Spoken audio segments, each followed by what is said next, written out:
제 10강을 보도록 하겠습니다. 10장 내가 걸 성소를 지으라. 이제 94쪽을 보도록 하겠습니다.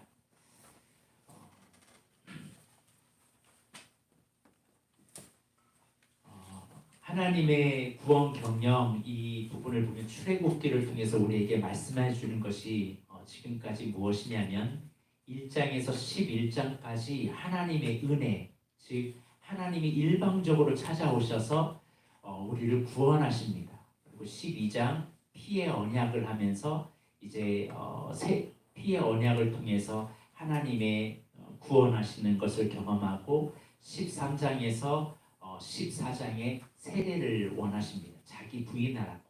근데 우리가 세례를 받았어도 자기 부인이 잘 안 되잖아요. 그러니까 세례 받은 이후에 우리 믿음의 사람들에게 다가오는 것이 뭐냐? 고난이라는 거예요. 광야 생활입니다. 그러니까 광야를 몇 번 뒤집으면요, 주일날 예배 드려야 한다는 거 알고 10의 1 하나님 앞에 올려야 드려야 한다는 거 알고 으뜸은 주님의 것이라는 것을 알게 돼요. 기도해야 된다는 것도 알고 광야를 몇 번 경험하면 내 생각을 내려놓고 하나님의 말씀에 순종하는 삶이 돼요.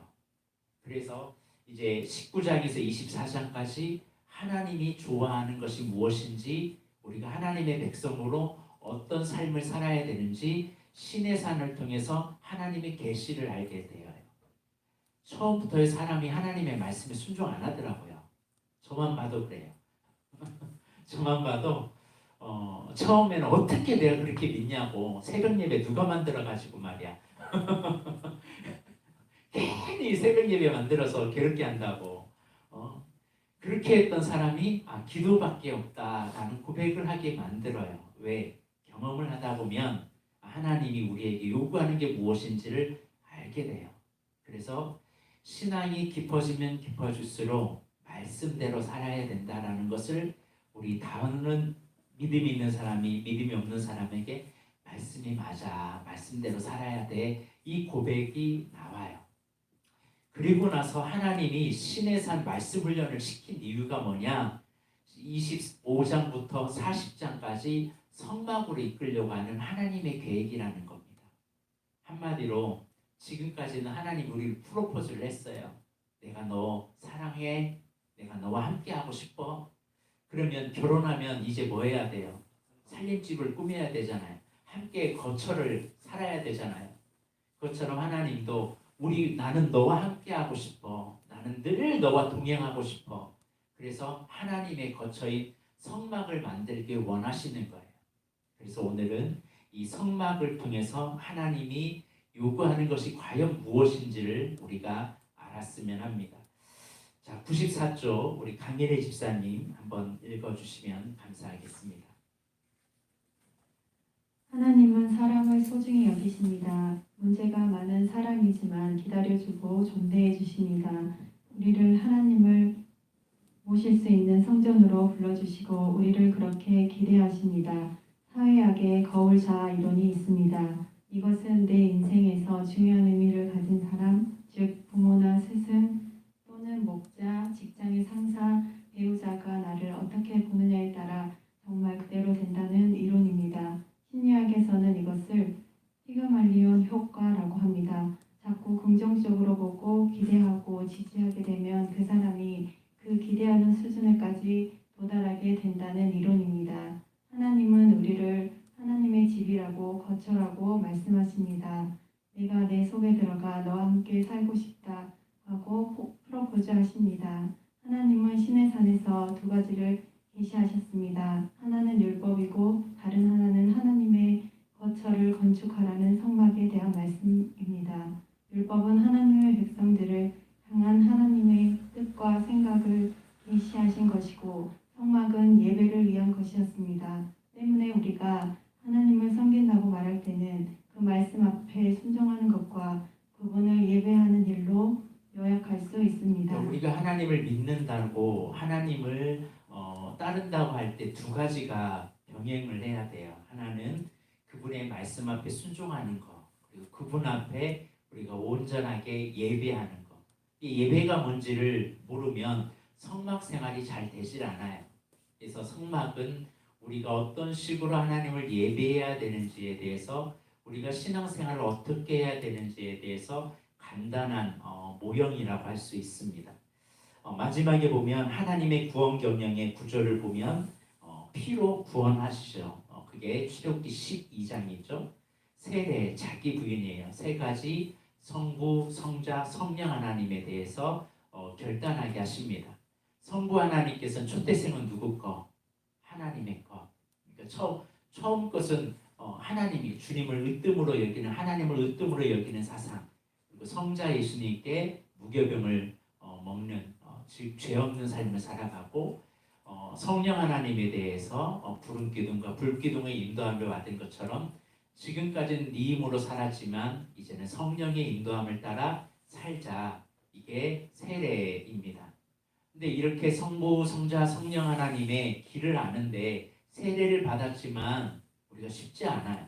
그래서 이것을 결단하도록 우리를 광야로 끌고 갑니다. 그래서 물질의 주인이 누군지, 우리 으뜸이 누군지, 죄를 가지고 있으면 어떤 일이 일어나는지, 그리고 우리 안에 있는 여러 가지 성령의 이끌림을 받지 않고 충동과 욕구대로 살아올 때 나에게 일어나는 광야를 경험하게 만듭니다. 그래서 아말렉도 만나게 만들고요. 어려운 일도 경험하게 하고 기대치도 무너지게 하고 공급자가 누군지를 알게 하고 또 내가 목마를 때 생수에 그런 대신 성령을 사모해야 된다는 것을 이 광야 생활을 통해서 알게 되죠. 그래서 이렇게 경험한 하나님을 이제는 시내산에서 말씀으로 살아가게 돼요. 제가 아무리 성경 읽으라고 해도요. 잘 안 읽더라고요. 어떤 사람이 있는 줄 아세요? 광야를 경험하면 읽어요. 이상해요. 광야를 경험하면 성경을 읽어요. 그전에는 성경을 읽어도 이거 안 읽혀지거든요. 잘. 근데 광야를 경험하면요. 성경이 왜 이렇게 달콤한지 막 하나님이 말씀하신대요. 이상하게. 여러분 그런 적 없어요? 여러분 없는가 보네. 저만 그런가요? 네. 어떠세요? 우리 정경구 집사님 어떠세요?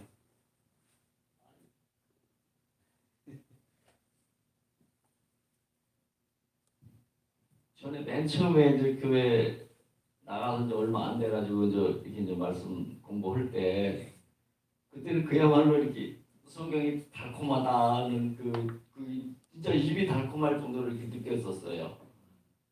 그냥 말씀 자꾸 듣고 싶고 막 진짜 그야말로 입이 다를 정도로 그런 느낌이 있었어요. 처음부터 와 그건 진짜 전적인 하나님의 은혜가 강하게 임했던 케이스네요. 예. 여기에 처음부터 나는 말씀이 막 달게 느껴진 은혜를 경험한 사람이 있나요? 별로 없어요. 하나님 전적인 은혜. 그건 예? 처음에는 대부분의 사람들은 수면제예요. 수면제. 그런데 읽다가 광야성에서 어려움 속에서 그때 말씀을 읽으면 그때는 내 말씀 같아요. 그다음 그때부터는. 근데 우리 집사님에게는 하나님이 은혜를 주지 않으면 안 믿을 것 같으니까 처음에 그냥 강력하게 은혜를 주셨구만요. 근데 이제 계속 그게 잘해야 되는데 잘 못해요. 네. 우리 장수민 변호사님은 어떠세요? 저도 강야 만난 후부터 말씀이 예, 예, 달게 느껴지고 이 말씀이 맞다라고 느껴지고 그러죠. 예, 그전에는 이게 뭐야 이거 어떻게 해 이게 무슨 말인지도 모르고 주께서 생명의 길을 내게 보이시니 주의 앞에는 충만한 기쁨이 있고 주의 오른손에는 영원한 즐거움이 있나이다. 이건 글이고 이거는 내용인데 무슨 내용인지 모르고 이러는데 어느 순간에 이거 광야를 경험하면 이게 낱말이 하나하나가 내 내면에 체득화되고 내 것이 확 돼요. 그러니까 전적으로 은혜를 임한 사람은요 진짜 어떤 분은 우리 집사님처럼 믿은 지 얼마 안 됐는데 하나님이 강력하게 은혜를 주니까요 성경 일독을 4일 안에 읽더라고요. 4일 안에 처음 믿는 사람이 4일 안에 있는데 어떻게 있는지 밥도 안 먹고 그냥 말씀만 보게 되더라고요. 지금 목사님 됐어요. 그분은 예. 막 하나님이 강력하게 역사하니까 그렇게 되시더라고요. 그렇게 말씀으로 인도하신 하나님의 결론은 뭐냐? 성막으로 인도하기 원하시는 거예요. 우리를 하나님 구원한 이유가 뭐겠어요? 하나님 예배하고 하나님과 교제하고 하나님과 함께 살길 원하셔서 우리를 구원한 이유거든요. 그냥 죄 많은 우리를 천국 가기 위해서 그렇게 해서 하는 게 아니라, 아니 너 지금까지 나 떠나서 살았잖아. 나와 함께 살자. 나와 함께 동행하자. 근데 이것을 매일 훈련하고 체득하고 습관화되게 만들어서 이게 자동적으로 나오게 하기 위해서입니다. 자, 우리 95쪽을 이제 보도록 하겠습니다. 95쪽 1번 우리 장수민 권사님 문제 한번 읽어주실까요? 사람에게 집중하듯 하나님께도 거처가 필요합니다. 하나님의 집을 어디에 건축하라고 말씀합니까? 이스라엘 자손 중에 거하고 싶어 그들을 애굽에서 구원하셨습니다. 이스라엘 중에 거처를 지으라고 하셨습니다. 네, 그 밑에 주의 초소를 거기도 읽어주시겠어요? 주의 초소를 삼으시려고 즉 우리를 인도하신 아버지의 의도이십니다. 결국 우리가 가나안에 들어가고 우리가 거룩한 수준에 도달한다는 말씀은 우리 자신이 아버지의 거처가 된다는 말씀과 같습니다. 인도하심의 목표는 아버지가 거처가 되고 성전이 되는 것입니다. 하나님은 멀리 계신 분이 아니라 나와 늘 함께하길 원하고 이스라엘 자손 중에 거길 원하신다는 거예요. 우리와 함께하고 나는 너와 늘 함께하길 원한다는 아버지의 뜻입니다. 그래서 이스라엘 중에 거처를 지으라고 말씀하셨죠. 이 성막 건축의 설계자는 누구일까요? 한번 읽어볼까요? 답을 시작. 모세가 산에서 본 그대로 지었는데 그 설계는 하나님이 직접 하셨습니다. 설계자는 누구라고요? 하나님이. 그러니까 우리가 하나님을 믿을 때 내 마음대로 이 성막을 지으면 안 된다는 거예요. 내 식대로 예배해서도 안 되고 하나님이 원하는 대로 내 마음대로 내 인생을 설계하면 안 되고 하나님이 지시하는 대로 이 성막을 만들었다는 거예요. 그러니까 건축의 방법은 하나님이 명령하신 대로 하나님께서 원하시는 대로 그대로 지었다는 거예요. 요즘은 설계를 할 때 그대로 짓지 않으면 불법이라고 하잖아요. 그것처럼 하나님이 우리를 향하여 이렇게 성막을 지으라 하면 모세는 그대로만 행하기만 했어요. 오늘 하나님이 우리에게 요구하는 모습이죠. 그러니까 우리는 성경대로 지어야 되지 성경대로 짓지 않으면 안 돼요. 그래서 마태복음 7장에 보면 우리가 주의 이름으로 귀신도 쫓아내고 선지자 노릇도 했고 그렇지만 주님의 뜻대로 하지 아니하면 다 그것을 불법이라고 그럽니다. 우리는 언제나 하나님의 말씀 앞에 살아가는 사람이 되어야 할 줄로 믿습니다. 설계 도면 바로 이 성경 말씀에 있다는 거죠. 자, 그럼 누가 짓습니까? 자, 답을 한번 읽어볼까요? 시작. 사람이 짓습니다. 내가 짓습니다. 하나님의 성막은 누가 지어요? 네, 내가 지어야 돼. 내가. 하나님은 우리에게 말씀하면 그대로 내가 지어지면 돼요. 우리는 하나님이 지금 우리가 순종하는 만큼 하나님의 영광의 삶이 내 삶에 적용된다는 사실을 잊지 마셨으면 합니다. 자, 그러면 성막에 대한 구절을 우리가 오늘 이 시간 좀 깊이 좀 나눠보겠습니다. 먼저 1번 우리 정경보 집사님 한번 읽어주시겠습니까? 성막의 문으로 들어가는 일은 무엇을 의미합니까? 구원을 얻음. 밑에도요. 구원받은 사람은 하나님의 자녀가 되는 특권을 얻습니다. 2. 예, 그 구원받은 성막의 문, 이것은 구원을 상징합니다. 문은 왜 있죠? 문은 성막의 문을 왜 만들었을까요? 예? 아무나 들어가라고요?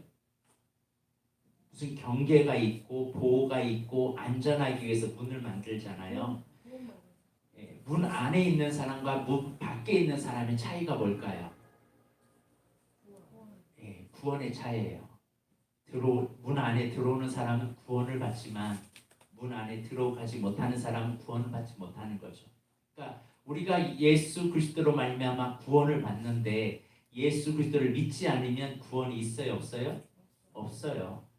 도적이 오는 것은 도적질하고 죽이고 멸망시키는 것이요, 내가 온 것은 양으로 생명을 얻어 더 풍성히 얻게 하려 하심이라라고 말씀하시잖아요. 우리는 우리 주님은 우리를 구원의 문으로, 성막의 문으로 인도하셨습니다. 자, 뜰에 있는 2번 우리 박명호 목사님 한번 읽어주시겠어요? 이 뜰에 있는 성구는 무엇입니까? 또 기능은 어떠합니까? 번제단에서는 피로 정결케 되고 물두멍에서는 물로 씻음받습니다. 저희는 번제단에서 옛사람 자는 물두멍에서 처리됩니다. 네. 성막에 딱 들어가면요, 두 가지를 만나게 돼요. 첫 번째는 번제단이 딱 앞에 놓여 있습니다. 제물을 불태워서 하나님께 올려드리는 번제단이 있습니다. 한마디로 내 죄를 불태우는 곳이죠. 그리고 나서 그 다음에 지나가면 원으로 되어 있는 물두멍이 나옵니다.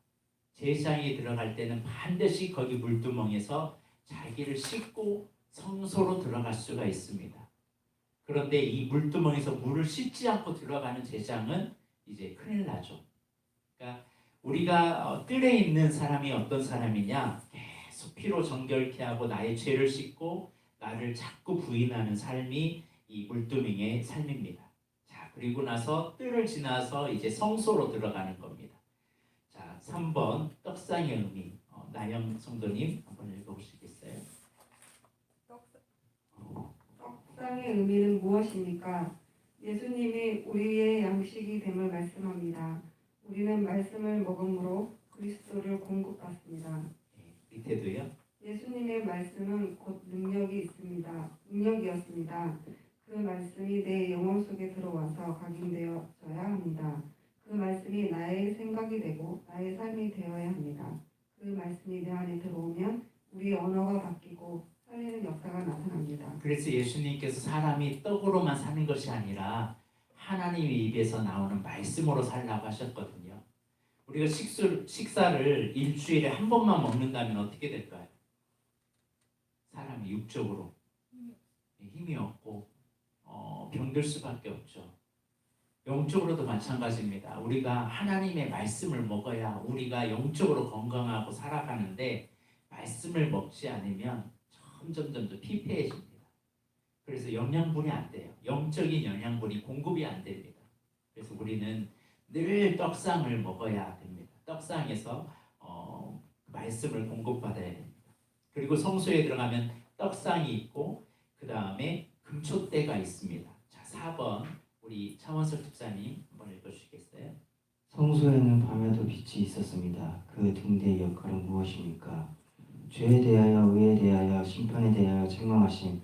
예수님의 십자가 부활의 은총을 통하여 변화받고 성숙해 있어야 할 성도가 예수님이 돌아가셨고 부활하셨고 승천하셨음에도 여전히 옛사람의 구조에 머물러 있음을 책망하시고 보여주심으로 빛 가운데로 나올 수 있도록 도우십니다.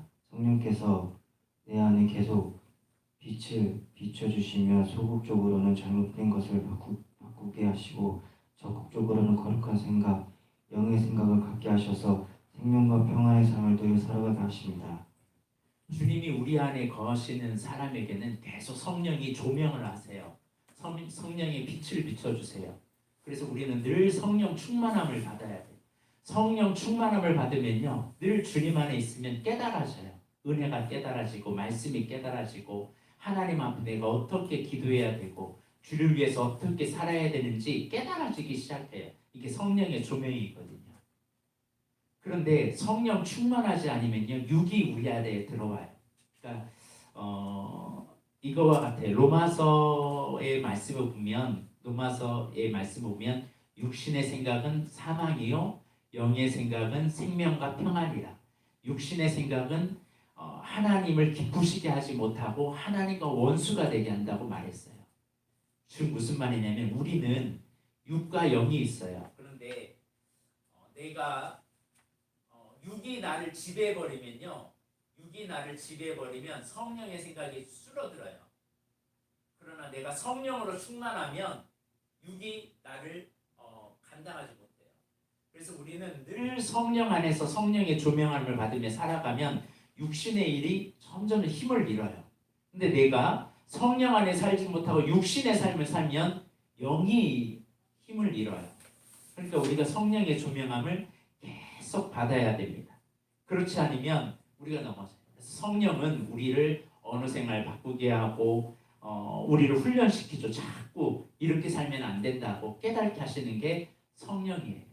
그래서 우리는 늘 성령의 충만함을 받아야 돼요. 성령 충만함을 술 취함으로 에베소서는 그렇게 사도 바울은 이야기했거든요. 술 취하지 말라. 오직 성령의 충만함을 받으라. 둘 다 똑같기 때문에 그래요. 여러분 술을 안 먹는 사람은 조용했던 사람이 갑자기 술을 많이 마시면서 취하면 어떻게 돼요? 말이 많아져요.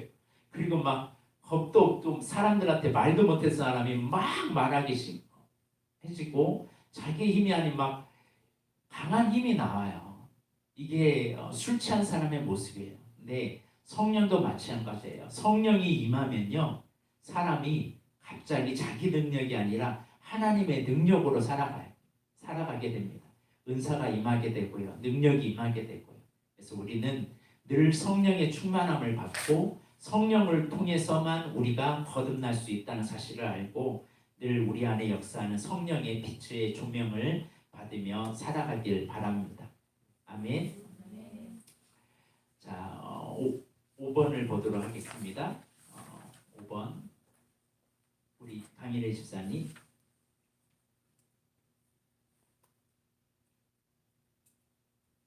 향단에서 향을 올려드림은 무슨 의미입니까? 하나님께 올려드리는 찬양, 기도, 예배를 의미합니다.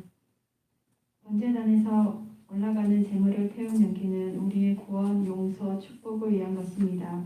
그러나 향단에서 올려지는 향연은 전적으로 하나님께만 드리는 향기로운 제사입니다.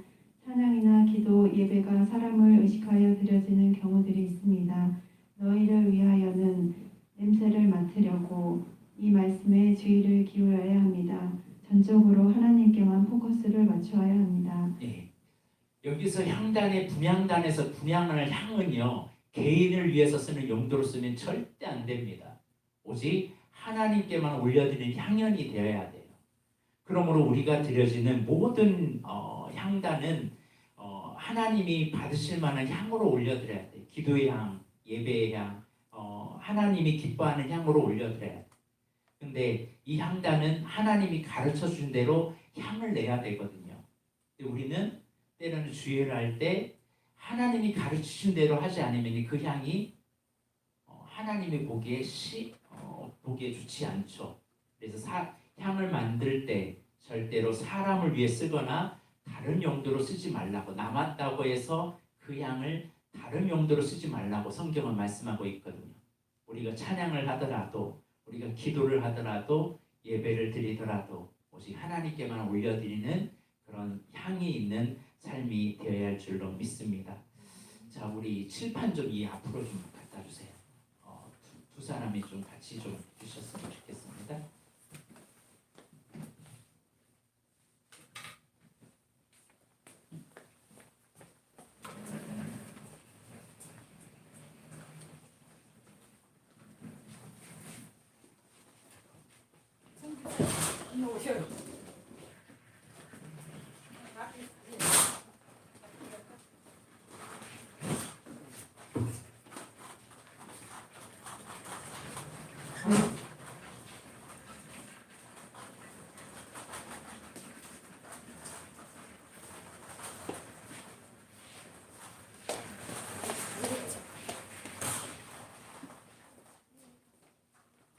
우리나라에서 그 성막을 모형으로 만든 곳이 있어요. 세계 성막센터라고.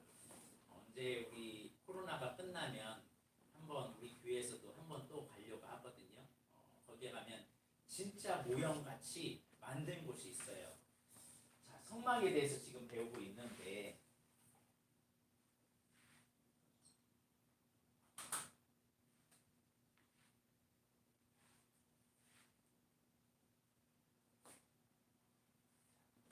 처음에 문은요 넓어요. 구원의 문은 초청은 다 해요. 그러나 딱 들어오면 맞이하는 게 뭐라고요? 번제단을 맞이해요. 이 번제단에서 죄를 씻어요. 제물을 올려놓고 모든 죄를 다 합니다. 그리고 나서 만나는 게 물두멍이에요. 물두멍을 만나서 이 죄를 씻은 제사장들은 이제 여기에서 자신의 손을 씻어요. 손을 씻는다는 것은 자기 부인을 하는 거죠. 내 힘으로 살아가지 않고 하나님의 능력으로 살아가겠다고 결단을 하고, 그리고 이제 성소에 들어갑니다. 그리고 이 안에 또 지성소가 있는데 문은 넓은데 점점 좁아져요. 점점 좁아집니다. 성소에는 딱 들어가면 이쪽에는 떡상이 있고요, 금초대가 있고요, 여기는 분향단이 있습니다. 그래서 제사장들은 여기는 자연 채광이에요. 자연 채광. 그런데 성소에서는 자연 채광은 금초대에서 이제 빛을 비춰요. 금초대에서 빛을 비췄기 때문에 자연의 채광이 아니라 이제는 달라요. 그리고 여기에서 이제 먼저 떡상에서 떡을 6개 이스라엘 12지파를 상징하는 6개의 떡을 여기다가 배치를 합니다. 이것을 영적으로 말씀을 계속 먹기를 제사장은 먹어야 된다는 거고, 성령의 비추임을 받아서 7개의 금초대를 통해서 우리의 삶에 비춤을 받고 분향단에서 향을 올리는 거죠. 그러니까 여기에서는 향의 냄새가 무슨 냄새가 많을까요? 피비린내, 있네. 온갖 더러운 것들이 여기에서는 온갖 짐승을 잡으니까 얼마나 피나고 또 태우니까 얼마나 냄새가 안 좋겠어요. 근데 여기에서는 향이 달라요. 향이. 여기에서는 분향의 향이니까. 그러니까 우리가 믿음을 생활하고 있다, 믿음 생활하고 있다라고 한다는 것은 무슨 얘기를 하냐면, 구원받았다고 사람들이 다 완전한 구원체가 아니에요. 옛날 부흥사들이 그런 얘기를 했잖아요. 천국에 가면 개털모자 쓰는 사람이 있고, 정말 하나님 안에서 온전해지는 사람도 있고, 더 주의 보좌 앞에 서 있는 사람이 있다고. 그게 바로 이 성소의 모형, 성막의 모형을 통해서 말해요. 많은 사람들은 예수 믿어서 간신히 구원받은 사람은 있어요. 그 사람 천국은 가겠네요. 그런데 뜰에 머무는 사람하고 똑같아요. 뜰에 머무는 사람 다 뭐만해요? 교회 오면 대부분의 사람들이 다 뭐만해요? 오늘도 나의 죄를 용서해 주옵소서. 제 용서만 구해요. 제 용서만. 맨날 나를 내 죄 용서해 달라고, 내가 이렇게 해서 나를 부인하지 못해서 내 혈기 부렸다고 막 이런 죄만 해결해요. 여기는 아직 뜰에 머문 거예요. 그러나 조금 더 진행되는 사람은 어디로 갈까요? 성소로 가요. 여기 있는 사람 절대 잘 말씀에 안 봐. 은혜에 있는 사람은요, 점점 은혜의 빛을 바라고 성령의 조명을 받으면요, 이쪽에 머무르려고 해요. 계속 점점 좁은 길로 말씀 안에 걸려가고, 성령이 나를 비춰주고 성령 충만하려고 하고, 늘 하나님께 올려드리려고 하고, 막 나의 삶을 향기로 올려드리려고 하는 기도에, 여기에서는 나만을 위해서만 기도해요. 나. 근데 여기에서는 하나님을 위해서 살고자 하는 그 열정으로 점점 올려드려요. 그런데 하나님이 우리를 어디까지 세울지 원하냐면, 그 다음에 이제 11과에서 배울 지성소의 삶으로 우리를 인도하십니다. 자, 이제 지성소로 삶에 들어가면 여기도 있는데, 지성소는 더 문이 짧아요.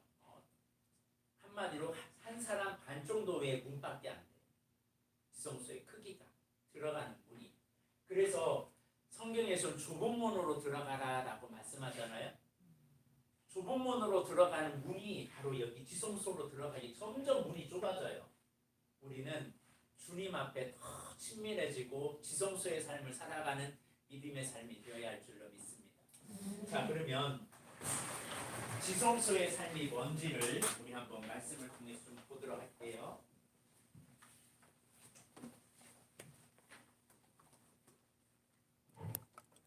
자, 102쪽에 뜰에 있는 사람, 이건 일반 백성을 얘기합니다. 그리고 성소는 제사, 그리고 지성소는 하나님의 나라를 섬기는 사람들이죠.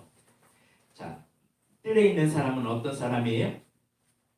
구원은 받았으나 죄 허물에 대한 문제를 해결하지 못하고 성장하지 못한 사람들의 구원의 확신만 갖고 있는 사람들. 가끔 그런 분들 만나잖아요. 나 그냥 천국만 들어가면 돼. 근데 영원히 사는 곳에 그냥 그렇게 간신히 천국에 들어가기만 하면 돼. 예수의 피로? 아니에요. 우리는 하나님의 그 거룩한 피를 받았으면요, 우리는 이제 주를 위해서 살아가야 돼요.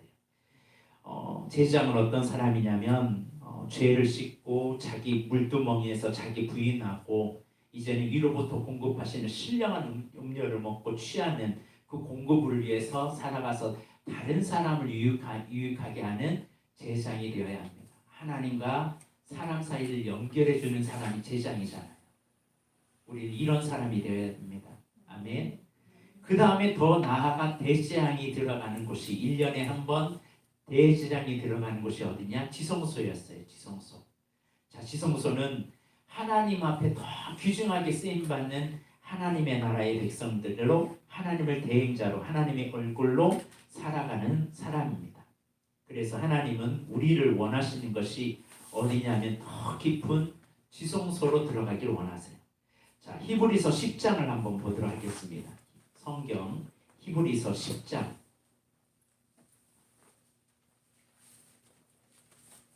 히브리서 10장 19절에서 20절에 있는 말씀입니다.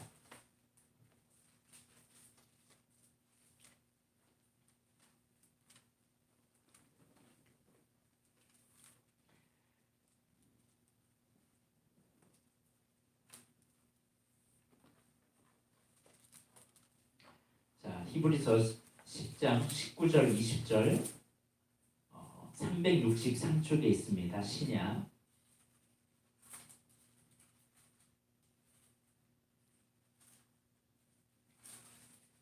자, 한번 다 같이 읽어볼까요? 시작. 그러므로 우리가 예수의 피를 믿어 성소에 들어갈 담력을 얻으나니 그 길은 우리를 위하여 휘장 가운데로 열어놓으신 새로운 살 길이요 휘장 곧 그의 이체이라.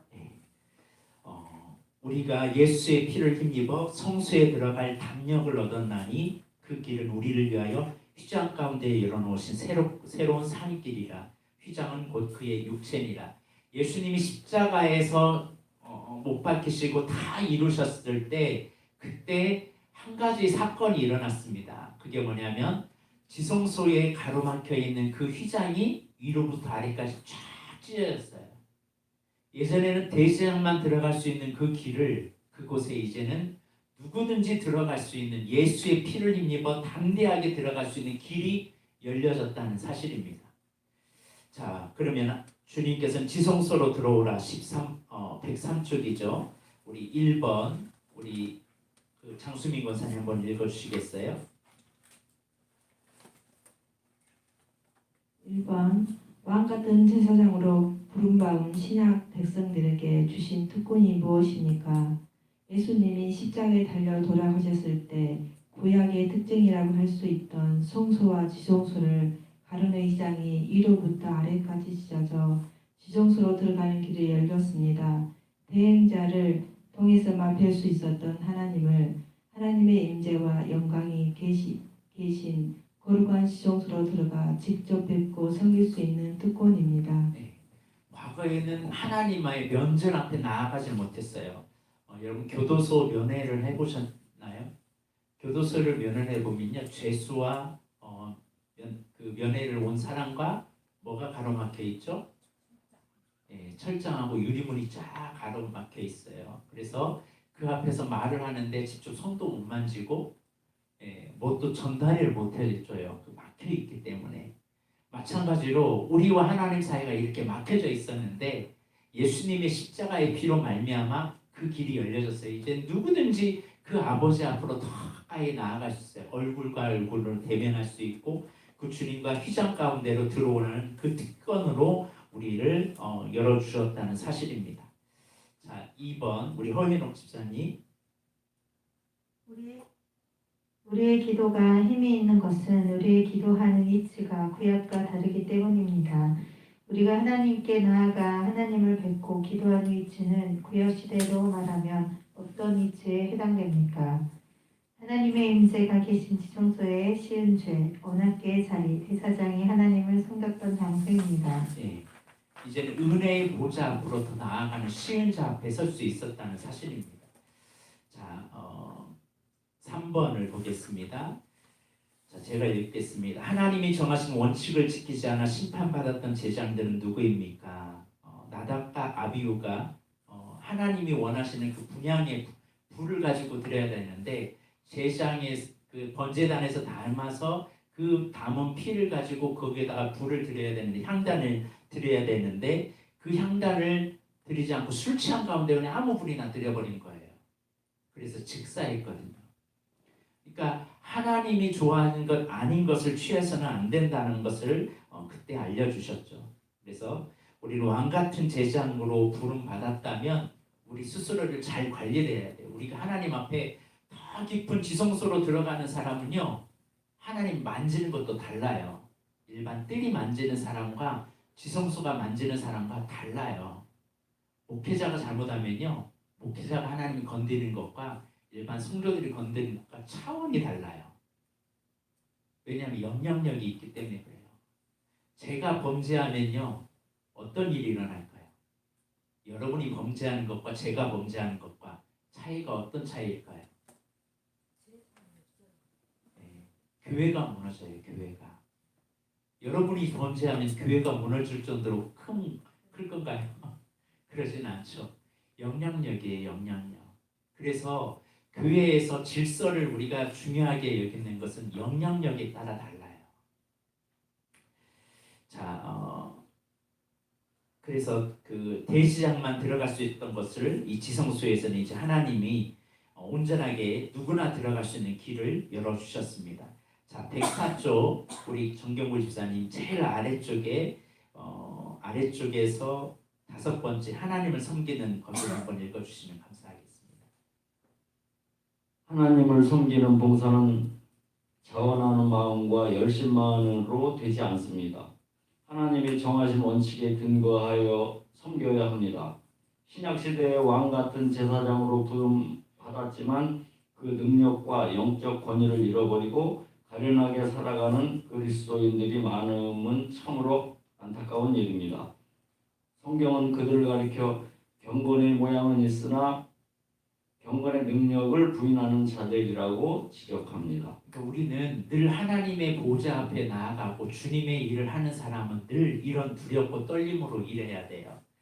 우리가 찬양단을 딱 썼을 때 기도 안 하고 찬양을 하거나 우리가 기도하는 사람이 기도를 준비하지 않고 그냥 형식적으로 기도하거나 이거는 불을 담고 하나님이 가지고 있는 그 불을 가지고 드려야 되는데 그러지 않고 한 거는 굉장히 심각한 문제예요. 어떤 사람은 주의를 하면서 자기 감정 다 드러내고 나 하고 싶은 대로 하는 사람이 있어요. 여러분 그러면 교회가 좋은 일이 일어날까요? 막 안 좋은 일이 계속 일어날까요? 교회를 하면서 막 성질 낼 거 성질 다 내고 자기 치부 다 드러내면서 주의를 하는 사람들이 우리 교회는 없지만 다른 교회에서 보이잖아요. 주방에서 일한다고 하면서 막 싸워요. 설거지하면서. 여러분 그런 모습 보면 어때요? 하나님이 그런 모습이 얼마나 마음 아프시겠어요. 우리는 하나님 일을 할 때는 늘 하나님이 원하시는 불을 드려야 되지 내 감정, 내 치부 다 드러내는 그런 삶이 되어서는 안 됩니다. 우리는 늘 언제나 하나님 앞에서 신실하게 나아가야 합니다. 하나님은 얼마나 언약에 신실하신지 3가지를 말씀해 줘요. 첫 번째가 우리 105쪽에 보면 요셉의 유골에 대한 사건이에요. 여러분 요셉이 죽고 나서 그 후손들에게 내 뼈를 좀 가나안에 묻혀달라고 한 거예요. 애굽에 살던 요셉의 뼈를. 근데 400년이 지나서 그 그것이 기억나가지고 그때서야 요셉의 뼈를 광야 생활에 뼈를 들고 다니면서 나중에 가나안에 묻혔어요. 이게 어떻게 인간적으로 가능하냐는 거죠. 모세 시대 때 자기 살 길도 바쁜데 요셉의 뼈를 들고 다녔어요. 하나님의 언약을 이루시더라고요. 하나님이 이렇게. 두 번째가 뭐냐면 여리고성에 대한 재건이에요. 여리고성에 대한 재건. 여리고성을 무너뜨리는, 여리고성은 가나안 땅의 첫 성이었거든요. 그 첫 성은 다 누구 거다? 하나님이 거다 그랬거든요. 그런데 이 성을 재건하는 사람은 이제 아들을 잃게 된다라고 했는데 500년이 지나도 나중에 여리고성을 이제 재건하는 아들들이 있었어요. 수굽과 말굽인가요? 그래서 이 두 사람이 아들을 다 히엘이 베델 사람 히엘이 여리고성을 건축하다가 두 아들을 잃죠. 하나님이 말씀하는 것을 지키지 않으면 언젠가는 그 결과를 맞이하게 되더라고요. 우리는 하나님은 언약의 신실하는 분임을 잊지 말아야 됩니다. 또 마지막으로 기브온 족속과의 언약이에요. 여러분, 여호수아가 기브온 족속들에게 속아서 약속을 했어요. 이들은 가나안 사람들이었는데 우리는 멀리 왔다라고 속여가지고 화친을 맺었어요. 근데 알고 봤더니 가나안 가까운 사람이었거든요. 그런데 그래도 우리는 너희를 멸하지 않겠다라고 했어요. 그 약속을 지키고 살았는데 400년이 지난 다음에 사울이 기브온 족속의 사람을 죽였어요. 근데 그 땅에 갑자기 기근이 드는 거예요. 기근이. 갑자기 비가 내리지 않는 거예요. 이유가 뭔가 알고 봤더니 이 기브온 족속 죽였다는 거예요. 하나님은요 이렇게 언약에 신실하십니다. 우리가 하나님 앞에 서약하고 있잖아요. 서약한 거 쉽게 그냥 입 딱 닦아버리고 그럴 것이 아니에요. 서약을 하나님 앞에 한 거라면 진짜 그 서약 잘 지켜야 됩니다. 왜냐하면 하나님은 언약에 신실하신 분이세요. 왜 이 언약을 얘기하냐면 이 지성소를 살아가는 사람들에게 하나님은 반드시 언약을 이루시겠다고 하거든요. 그 자녀들, 그 후손들 축복해 주겠다고 하는 겁니다. 그러므로 지성소를 살아가는 사람들이 어떤 삶을 살아야 되는지 오늘 말씀을 통해서 좀 깊이 깨닫는 시간이 되었으면 합니다. 자, 지성소의 철학이죠. 자, 1번 우리 박명호 집사님 한번 읽어주시겠어요? 106쪽. 예. 1번. 이스라엘이 40년 동안 광야에서 매일 경험했던 만나 사건을 통하여 주시는 하나님의 교훈은 무엇입니까? 하나님께서 40년 동안 광야에서 이스라엘의 양식을 공급하셨습니다. 제사장은 보이는 경제, 쌓아놓은 돈, 월급으로 사는 것이 아닌 하나님의 공급하심, 곧 하나님의 약속으로 사는 자임을 가르치기 위하여 만나를 언약궤 안에 두게 하셨습니다. 지성소 안에 언약궤를 두셨는데 세 가지를 뒀어요. 그 세 가지가 그 안에 뭐가 있었냐면 만나, 아론의 쌍난 지팡이, 그리고 십계명, 이 세 가지를 뒀거든요. 그 첫 번째가 만나예요. 왜 만나를 두었을까? 왜 만나를 그 언약궤 안에 딱 두게 하셨을까? 지성소를 살아가는 사람의 원칙이 뭐냐? 만나를 할 때 하나님이 어떻게 만나를 거두라고 하는지 여러분 기억나시죠? 예, 매일 한 오벤씩 거둬라. 6일째 되는 날은 이틀분 거둬라. 7일째 되는 날은 나가지 말아라. 그런데 이스라엘 백성들은 그대로 했나요? 안 했나요? 7일째 나가가지고 생고생하는 사람이 있어요. 평상시에 매일 만나 떨어지니까 나오겠지 하고 7일째 나갔는데 개고생하고 돌아온 사람이 있어요. 어떤 사람은 남겨요. 내일 먹어야지. 근데 다 벌레가 생겨요. 6일째 되는 날 이틀분 거두라 했는데 하루만 걷는 사람이 있어요. 꼭 우리의 모습이 이 모습하고 똑같아요. 청개구리의 모습. 그런데 나중에 후회되죠. 만나는 뭐냐? 공급자는 누구다? 하나님이다. 매일매일 위로부터 주시는 은혜의 만나를 사모해라. 자, 만나 스피릿 거기도 한번 읽어주시겠어요? 107쪽에 1, 2, 3 한번 읽어주세요.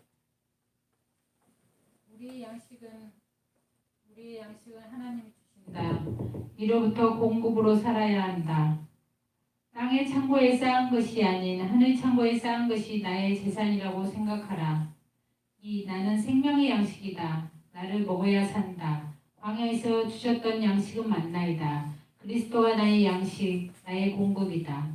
하나님의 말씀과 약속이 제사장에게 주신 공급이 되며 양식이 되어야 한다. 세상이 주는 위로가 아닌 주님의 위로와 격려로 살아야 한다. 3. 이 양식은 한 번에 주시지 않고 매일 아침 취하게 하셨다. 날마다 주님께 나아가고 그 공급하시는 양식으로 매일매일을 살아야 한다. 지성소를 사는 제1원칙. 제사장은 어떤 공급으로 사는가? 하나님이 공급하시는 만나로 나의 양식을 삼겠습니다. 애굽에 있을 때 양식은 뭐였어요? 바로가 주는 양식으로 살았단 말이에요. 바로가 신이었어요. 그런데 하나님을 믿는 지성소를 살아가는 사람의 모습은 하나님만이 우리의 공급자이십니다. 나의 모든 삶을 책임지는 분은 하나님이십니다. 이 고백으로 너 살겠냐? 이게 지성소를 살아가는 사람의 원칙이에요. 여러분의 삶에 모든 공급을 하고 여러분의 자녀의 모든 앞길을 인도하는 분은 누구시에요? 하나님이심을 여러분 잊지 말고 이 만나 스피릿을 가지고 살기를 주님의 이름으로 축복합니다. 두 번째가 아론의 쌍난 지팡이를 그 언약궤 안에 두라고 했어요. 여러분 아론의 쌍난 지팡이가 있기 전에 그 전에 어떤 일이 일어났냐면 고라의 반역이 일어났어요. 고라의 반역이 왜 일어났냐면 모세와 아론과 고라는 사촌지간의 친척지간이에요. 그런데 갑자기 모세 아론만 차이가 높아지는 것 같고 자기도 친척인데 나도 친척이고 나도 같은 지도자 위치에 있는 사람인데 왜 너만 그렇게 주의를 하냐? 우리도 하겠다 하고서 반기를 들었던 사람이 고라 자손이에요. 고라 자손이 모세와 아론을 대항해서 우리가 우리 힘으로 나아가자. 이 사람이 우리를 계속 이끌 필요 없다. 반기를 들었어요. 그러자 하나님은 삼중 심판을 하세요. 갑자기 이렇게 얘기했던 고라 자손은 하늘에서 불이 내려와서 다 살라요. 그리고 땅이 갈라져서 다 삼켜버려요. 그리고 백성들은 연병이 일어나서 죽어요. 거기에 동참하는 사람들이. 그러면 지도자의 말에 순종해야 되겠구나. 그게 돼야 되잖아요. 그런데 얼마 지나지 않아서 아론 너만 지도자냐? 우리도 지도자다. 이런 식으로 또 나타난 거예요. 그럼 12지파의 모든 지팡이 다 지도자들 지팡이 가지고 와라. 그래서 다 갖다 놓고 누가 하나님이 임명하신 지도자인지 한번 보자 했는데 나중에 아론의 지팡이에만 싹이 난 거예요. 그래서 하나님이 임명한 사람 누구다? 아론의 지팡이다. 그거 인정하라는 거죠. 우리 나영 집사님 우리 108쪽에 아론의 쌍난 지팡이 스피릿 한번 읽어주시겠어요? 1. 나의 스승 멘토 목자를 철저하게 따르고 존중하고 복종해라. 2. 지체 동역자를 적군으로 대하지 말고 서로 협력하고 도우라. 3. 나의 양 제자를 돕고 세워서 주님의 스피릿 나의 스피릿을 댕글링하라. 지성소를 사는 제2원칙. 세상에 하나님 나라를 건설하시는 하나님의 방법은 제사장 제도이다. 하나님이 세우신 영적 질서인 나의 목자에게 절대 복종하겠습니다. 언약궤의 스피릿이 뭐냐면 두 번째가 첫 번째는 만나 스피릿 공급자는 하나님이십니다. 두 번째는 나의 영적 질서 앞에 내가 순종하겠습니다. 이 고백이 있어야 됩니다. 그런데 마지막 시대가 가면 갈수록요 이 영적 질서가 무너지고 있어요. 여러분 이단들의 특징이 뭔지 아세요? 이단들의 특징은 교회를 욕해요. 교회 목자를 욕해요. 여러분 예를 들어서 가정 안에서 아빠가 문제가 많아요. 그러면 여러분 나가가지고 아빠 문제 많다고 떠들러 다니는 그런 가족 봤어요? 없죠. 오히려 품죠. 그 아빠를 놓고 기도하죠. 서로 죽이는 일을 하고 있어요. 죽이는 일. 복음을 가로막아요. 복음을. 이단들의 특징은 우리만 구원이 있다라는 거예요. 다 잘못됐다는 거예요. 여러분 한국 교회가 다 잘못됐나요? 전 그렇게 보지 않아요. 아직도 깨어있는 교회들도 있고요. 정말 복음을 위해 살아가는 사람이 있어요. 영적으로 깨어있는 사람이 있어요. 여러분 영적 질서에 대해서 함부로 말하지 마세요. 어떤 목사가 어떻고 어떤 장로가 어떻고 그런 거 함부로 얘기하면 안 돼요. 그거는 서로 무너지는 일이에요. 정말 조심해야 됩니다. 여러분 다윗을 왜 하나님의 마음에 합한 사람이라고 한 줄 아십니까? 사울이 하나님의 기름 부은 왕이었잖아요. 죽일 수 있었잖아요. 그런데 안 죽여요. 욕하지 않아요. 사람들 앞에서 사울 저놈 나쁜 놈이라고 얘기도 안 해요. 오직 하나님 앞에만 토설해요. 근데 하나님 앞에 토설할 때 너무 잔인하게 토설했어요. 사람한테는 정말 대단하다고. 죽은 개와 같이 죽은 벼룩과 같은 나를 어찌 이렇게 대하십니까? 라고 자기를 굉장히 낮춰요. 사울을 죽일 수 있는 기회가 몇 번이나 있었지만 그 옷자락 자른 거 가지고 아파하고 힘들어라요. 오늘 하나님은요 영적 질서를 인정하며 살아가는 사람을 원하세요. 여러분 교회 안의 질서를 잘 따르길 바랍니다. 아멘. 권위를 도적하거나 그 자리를 내가 차지하려고 하면 안 돼요. 그러니까 교회에서 임명해 주면 그 임명한 사람의 말에 순종하는 우리 교인들이 되길 바랍니다. 누구를 세웠으면 그 세운 사람에 같이 따라오셔야 돼요. 찬양 단원의 리더로 세웠으면 리더의 말에 따라야 되고 권사로 세웠으면 권사의 말에 순종하고 따라와야 돼요. 그게 하나님이 기뻐하는 거예요. 근데 너만 권사냐 나도 권사다. 그렇게 나아가면 영적 질서가 무너져요. 그래서 민수기에서 요구하는 게 여호와의 군대예요. 질서를 무너뜨리면요 하나님 과감하게 칩니다. 왜 그런 줄 아세요? 성경은 너의 아비가 누구냐, 너의 아들이 누구냐 그걸 따지거든요. 여러분 여러분의 영적 아비가 있어야 돼요. 여러분의 영적 아비 지금 누구예요? 저예요. 저. 예. 영적 아비가 있는데 깃발이 다른 데에 가 있으면 안 돼요. 부대는 어디예요? 여러분의 부대는 비전 중앙교회죠. 근데 비전 중앙교회에 있지 않고 다른 부대로 딱 가면 그건 탈련병이잖아요. 오늘 우리의 삶은 부대도 정확해야 되고요. 나의 위치, 나의 구역, 나의 자리가 분명해야 돼요. 그래서 진이 정해져 있어요. 진이 민수기에 보면 루벤은 어디에 있어야 되고 베냐민은 어디에 있어야 되고 그 진이 정해져 있어요. 너의 아비는 누구고 이 나팔을 불면 어디지는 어떻게 나아가고 정확하게 영적인 질서가 분명합니다.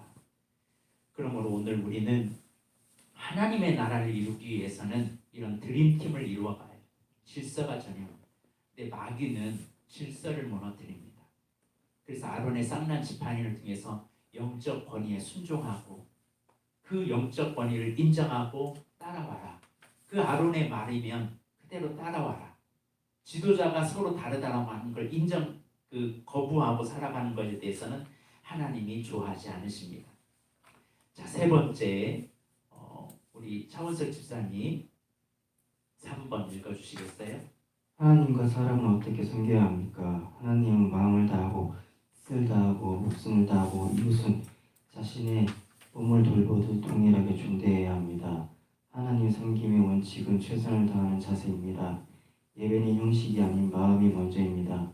지고지선의 자세로 예배를 준비하고 드려야 합니다. 사람을 섬기는 법도 원칙이 있습니다. 자기 자신만큼 아끼고 보살펴야 합니다. 이 두 말씀이 온 율법과 선지자들의 주 요점이라고 주님이 말씀하셨습니다. 이제 그림을 못 그려서 천사의 날개를 좀 그리려고 했는데 어떻게 그려야 할지 이 언약궤의 뚜껑이에요. 뚜껑인데 뚜껑에다가 시은 자 천사가 둘이 날개를 붙여서 서로 양쪽으로 이렇게 서로 보게 돼 있고 이 언약궤의 뚜껑을 열면 세 개가 있었어요. 그 세 개가 오늘 뭐가 있냐면 첫 번째가 만나, 두 번째가 아론의 쌍난 지팡이, 세 번째가 돌비 십계명이에요. 십계명을 준 이유는 너 이제 지성소의 삶을 살기를 원한다면 나를 사랑하고 이웃을 사랑해야 돼. 하나님을 사랑한다고 하면서도 사랑과 관계가 엉망이면 이 지성소의 삶을 살아가는 게 아닙니다. 우리는 이제 결단해야 할 것이 뭐냐면 세 가지를 늘 결단해야 돼요. 하나는 나의 공급자는 하나님이십니다. 나는 영적인 질서에 순응하고 순종하며 따라가겠습니다. 세 번째는 나는 사람을 사랑하고 하나님 사랑하겠습니다. 관계 잘하겠습니다. 이 결단을 한 사람이 지성소에서 삶을 살아요. 이런 사람이 하나님의 영광을 드높일 수 있어요. 여러분 아무리 여기에 있어도요. 이 아론의 쌍난 지팡이를 무시하는 사람은 절대 지성소의 삶을 들어오지 못합니다. 아무리 여기에 있어도 늘 공급자가 하나님이 아니라 세상 것이 공급자가 되면요. 지성소에 들어갈 수가 없어요. 여기에 들어가면 아버지께서 더 깊은 주님의 자리에 나아갈 수 있어요. 이 세 가지 스피릿이 있으면요. 더 깊은 사랑을 느낄 수가 있습니다. 그 깊은 사랑에 대한 것은 이제 다음 주에 12강 마지막 하면서 이제 결론을 내리려고 합니다. 자, 오늘 중요한 핵심입니다. 오늘 하나님께서는 우리에게 하나님이 거할 성소를 지으라 라고 말하고 있습니다. 성막의 사건이 출애굽기 25장부터 40장까지 말씀하고 있는데 이 25장에서 40장까지 번제단의 제목은 뭘로 하고 뭘로 싸고 금으로 싸고 뭘로 이렇게 어떤 식으로 만들고 어떤 규모로 이렇게 해야 될지를 하나님 자세하게 알려줘요. 일일이 사람이 해야 할 일은 그대로만 행하면 돼요. 그러니까 우리의 삶은 예수 믿은 이후부터 이제 해야 할 것은 뭐냐면 하나님이 구원받은 사람은 하나님이 말씀하신 대로 살기만 하면 점점 주님이 요구하는 하나님의 나라의 깊은 단계로 들어갈 수 있다는 사실입니다. 하나님은 우리를 성소를 지으라고 할 때 계집 만들듯이 그냥 아무거나 뚝딱뚝딱 만들려고 하는 게 아니라 아주 세밀하게 아주 상세하게 가르쳐주고 계세요. 그러므로 우리 믿음의 사람은 구원으로 구원받았다면 나의 죄 문제 해결하고 자기 부인만 하는 것으로 멈추지 말고 여기에만 있으면 온갖 피비린내만 나고 냄새만 더럽고 파리때만 들끓고 좋지 않아요. 한국교회가 여기에만 머물고 있기 때문에 자꾸 교회만 다니면요 문제투성이에요. 얼마나 냄새가 더럽나요? 인간적인 냄새. 세상보다요 교회가 더 더러워요. 그러나요 안 그러나요? 세상은요 술 한 잔 먹으면 다 해결돼요. 그런데 교회는요 해결이 안 돼. 문제 하나 터지면. 왜 안 돼요? 여기에 있기 때문에. 다 주인이 나예요. 나. 내가 주인이에요. 그러나 우리는 성소 안에 들어가서 나를 버리고 이제 주님이 나의 주인이 되도록 넓은 길로 들어가서 좁은 길로 들어가서 말씀으로 나의 삶을 기경하고 성령의 조명을 받고 늘 분향단에서 향을 올려서 주님이 영광 받으시는 삶을 살아가는 사람은 더 나아가 깊은 주님의 은혜의 보좌 앞으로 더 나아가서 지성소의 삶을 살아가게 됩니다. 이런 사람은 점점 나의 공급자는 하나님이십니다. 나의 영적 질서 앞에 내가 순응하겠습니다. 이제 내가 하나님과 사람을 사랑하겠습니다. 마지막 구원의 하나님의 최고의 결론이 뭐냐? 여러분 고린도전서 13장의 사랑의 마지막 결론이 뭔지 아세요? 믿음과 소망과 사랑 중에 그 중에 제일은 사랑이라.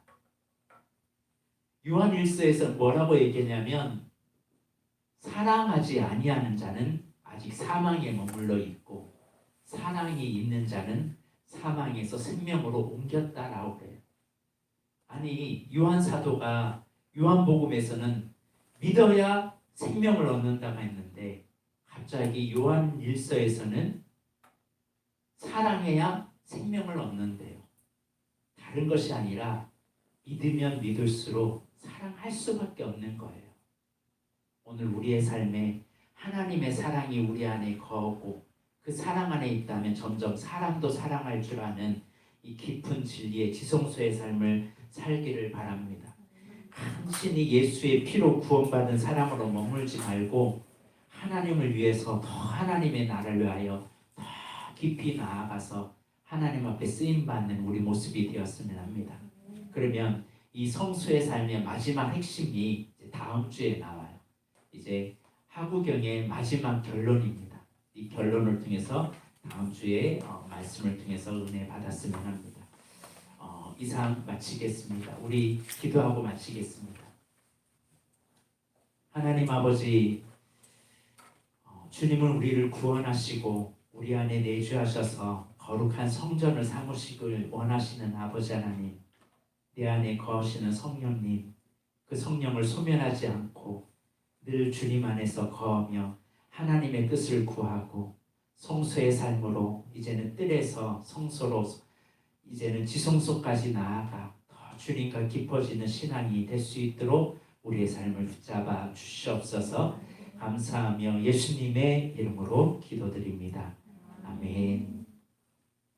혹시 여기에서 이렇게 궁금한 거 있거나 질문할 거 있으면 얘기해